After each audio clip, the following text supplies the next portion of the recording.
So, here I begin. Woo! My thanks to the Athletics Hall of Fame Committee. I have been so fortunate throughout my life. 12 years at St. Paul Academy, 4 years at the University of Minnesota, 66 years of marriage to my wife Francie, our 4 children, Ann, Martha, Tom, and Kathy. We have 3 spouses and our 9 grandchildren.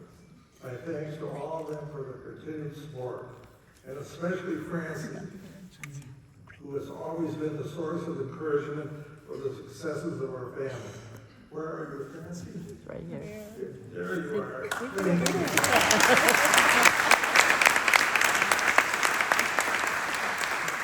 We're not here without your support. On a different subject, many of you more recent graduates may not understand how different our athletic experience was in the 1940s or 50s. Our teachers were great teachers, but they also were our coaches. For me, as was mentioned, in football, hockey, and baseball. They meant well, but taught me little. How to be a better linebacker or goalie or first baseman. I'm not complaining because that's the way it was in those days. But I did get to experience something you did not. In our senior year, following the end of the hockey season, I was asked and allowed to play on the varsity basketball team. Of course, we only had 19 in our senior class, and many were not interested in sports. The basketball team was desperate for players. I could brag and say how good I was on the court, but it was stretching the truth. To my friends and the rest of you, relax. I'm halfway through my speech. Not quite halfway. Okay, here are 4 of my athletic accomplishments that I am most proud of. Tennis, this is the one that required the most effort. And as was mentioned, I was recognized with my partner as ranked 6th in the age 55 and over. That included plenty of former college players. Okay, now this is very important.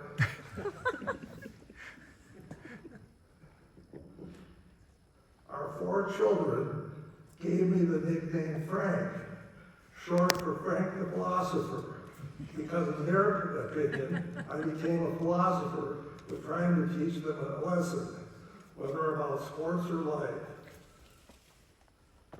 Running, I finished 3 marathons, including the New York Marathon at age 54. That was 1987. At that one of our 4 children's, at that one, our 4 children in their 20s, in an effort to be helpful, showed up as planned and finished the last 10 miles with me. I wore a shirt saying, "I am Frank." They wore shirts saying, "Frank's fan." I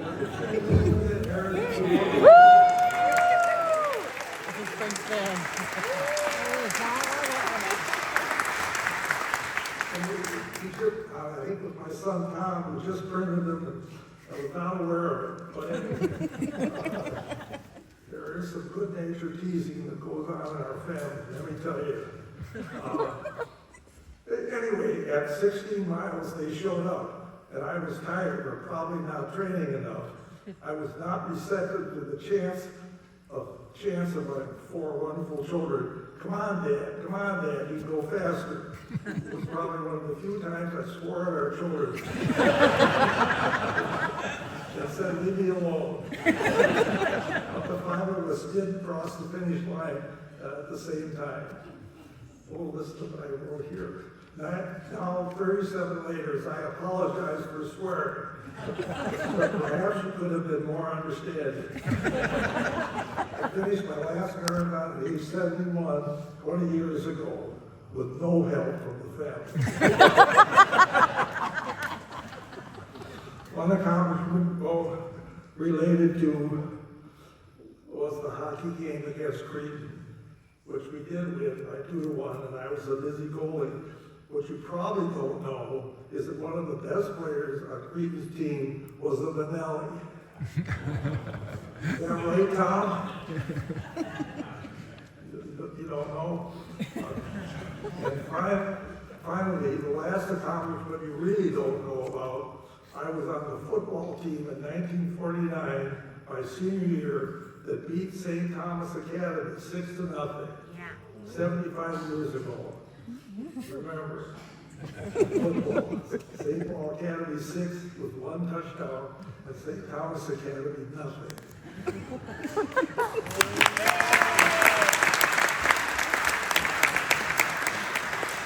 And finally, there was a famous sports writer named Bradley Rice, who 100 years ago wrote, "It's not about whether you win or lose, it's how you play the game." I only agree partially because whether in life or in sports, being a winner makes it better. Now for the good news. My speech is over.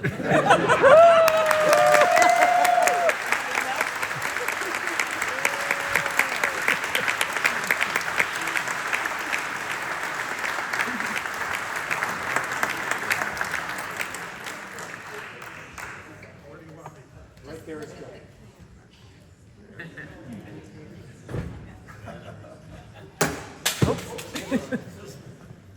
Thank you.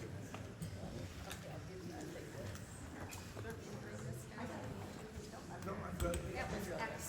Thank you.